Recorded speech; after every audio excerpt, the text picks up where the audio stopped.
What's up? It's Jan back at it again with another nerdy bookish video. This is gonna be the announcement video for Full Moon Readathon 2025.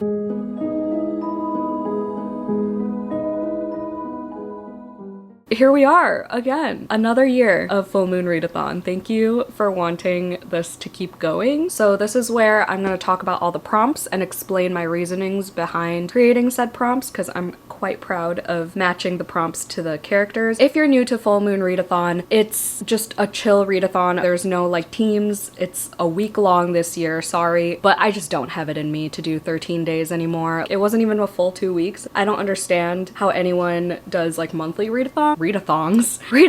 I could never. So it's gonna be a week, August 13th to the 20th. We're starting on a Wednesday because I have Wednesdays off, so it'd be a good day to start the readathon for me. And then there's a weekend in between there, and the 13th is my favorite number. It used to end on the 13th, but since I'm doing spoiler-filled Full Moon Book Club vlogs this year, or like continuing to do so, I figured I didn't want to overwhelm myself by having to do that within this readathon. And the full moon's on the 9th in August. I know it's early, so we're gonna have to adjust some things like with the announcements and stuff for those books. But anyway, yeah, so it starts the 13th, ends the 20th, Wednesday to Wednesday. Technically that's 8 days if you count 13. Here's the graphic. Okay, I'll have the templates linked down below in like a Google Drive folder. If I remember, I'll put them in my highlights on my Instagram profile. There's a templates highlight. You just have to click through to get to this year's templates. I don't know why I keep all the other ones on there. I should refresh it. Maybe I'll refresh it by the time this goes up. Who knows? But they should be there. If not, it's here. It's also going to be on my community tab eventually once we're closer to the readathon. If you're in my Patreon, you've already seen the prompts. I gave you guys early access. So the templates are on Patreon as well if that's easier for you. Here's the TBR template. So there are 4 characters and the goal is to collect all 4, the overall goal. But since it's shorter, obviously that's harder. But you can double up, triple up as much as you want. I don't care. As long as people are participating and having fun, that's all that matters to me. Like, I don't care how much you have to stretch the prompt. I don't care what order you do it in. Originally, the intention was to collect all the characters as the overall goal, and then for each character, you do them in order from the crescent moon to the full moon. As you could see on the template, it goes from top to bottom, crescent moon to full moon, and the full moon is an activity prompt, so it's like your reward for doing the 2 reading prompts. But you can do it however you want, honestly. I don't even know what I'm gonna do yet. This year, we have the Grim Reaper, the Spider, the Goblin, and the Zombie. And then I also have separate character cards for each one, so as you complete them, you can put the picture of the book in there. It's all in there. It's supposed to look like tarot cards, if you didn't catch on to that already. Oh, merch. I always forget about merch. So this is one of my newest designs. It says, live, laugh, leave to read a book. And then I also have one that says, I have big plans, and then it has bookish graphics all around it. And Bonfire has some cool new products like baseball tees, different crop tops, things like that. And then every launch that I've done in the past, all those products are also there. So like I have a specific Full Moon Readathon one that says let's rock and read on the pocket, and then the logo on the back. There's hats on there, there's tote bags. But yeah, I will be launching 2 more designs a little after this video is up, probably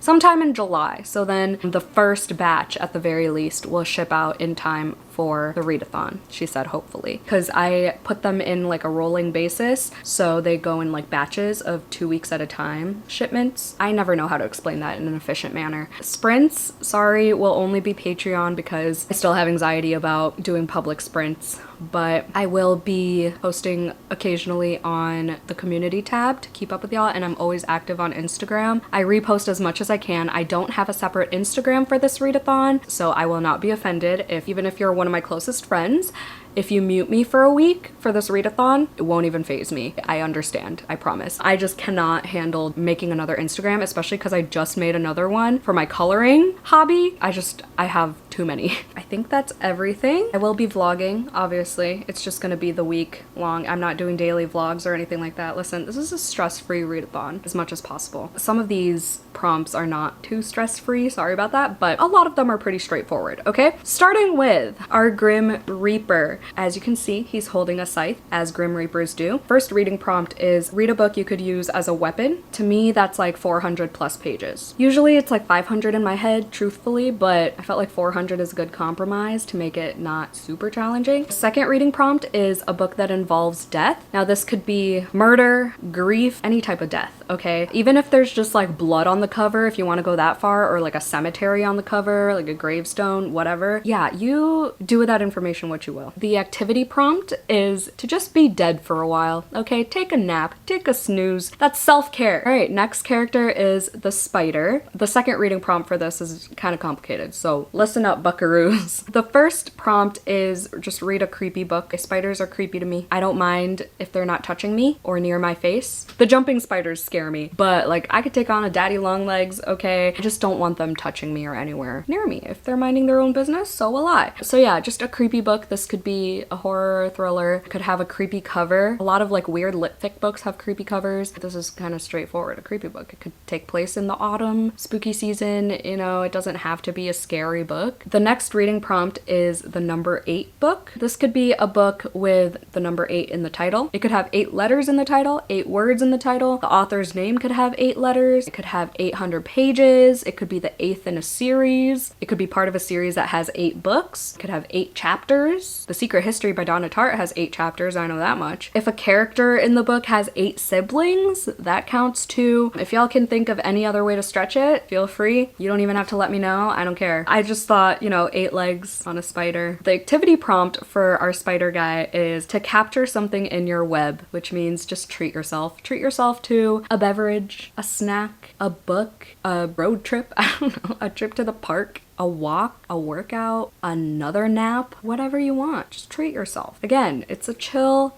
stress-free readathon with a lot of self-care, so treat yourself. Our next character is the zombie. First reading prompt is read a book that's a slow burn or has a slow pace, because zombies are slow-moving creatures. The next reading prompt is to bring a book back to life. So read a book that's been on your TBR, whether that's physical or mental, just your Goodreads want to read, whatever, for a year or more. Bring it back to life. Resurrect, if you will. And then because zombies eat brains, or whatever the lore is, the activity prompt is to use your brain and do a puzzle or play a game. Think a little. And the last character is the Goblin. This is the one I knew the least about, and I actually had to like do some research on Goblin lore, so this was kind of fun. The first reading prompt is read a book with an ugly cover but an interesting premise. Okay, because goblins, they're kind of ugly. They're like so ugly they're cute type shit, you know? But then their lore, their backstories and everything are fascinating. So to pick a book that matches the goblin energy. Goblins are also known to be tricksters. So the next reading prompt is read a book that will probably have a plot twist, whether that's a thriller, that's probably the most common, easiest one, but you know, fantasy books have really good plot twists too. Some romance books, I don't know if I'd go so far as calling it a plot twist, but even like a good reveal, that counts. Whatever, a book that you feel bamboozled by. I know it's hard to decide that before actually reading the book, but your safest bet is a thriller, I guess. Or, you know, sometimes in the synopsis, it like gives you a little hint toward the fact that there will be a plot twist, so there's that. And then the very last activity prompt is the house goblin prompt, which is to check one thing off your to-do list or do one chore or whatever, because we love productivity in this household. And again, self-care, that'll feel good. It'll give you momentum. Maybe you'll check off more than one once you complete that one. So yeah, that is everything. I'm so excited. I'm so excited. I'm proud of these prompts. I think next year, if this happens again, when this happens again, I'm thinking of doing a cryptid theme. I'm running out of spooky creatures, so in a couple years I might have to repeat some and just change the prompts around. Let me know down below if you're participating. Let me know if you have your TBR set already. Again, you can tag me on Instagram whenever you want. You can talk on the community tab when I post little updates or ask for updates or whatever. We're just gonna have a fun week together, okay? And then hopefully my vlog is up in a timely manner. But yes, please tag me, mention me on YouTube if you do vlog. I love watching these full moon readathon vlogs, and it means so much to me every time I see someone vlog their week reading to my prompts, to my readathon, like surreal. But yeah, if you made it to the end of this video, put either the zombie emoji, the skull emoji, the spider emoji, or is there a goblin? The alien maybe? Is that close enough? I don't think there's a goblin emoji. Whatever, put one of the characters down below if you made it to the end. Hope you had a 5-star day. Don't forget to do some self-care, and I'll see you in my next video. Bye.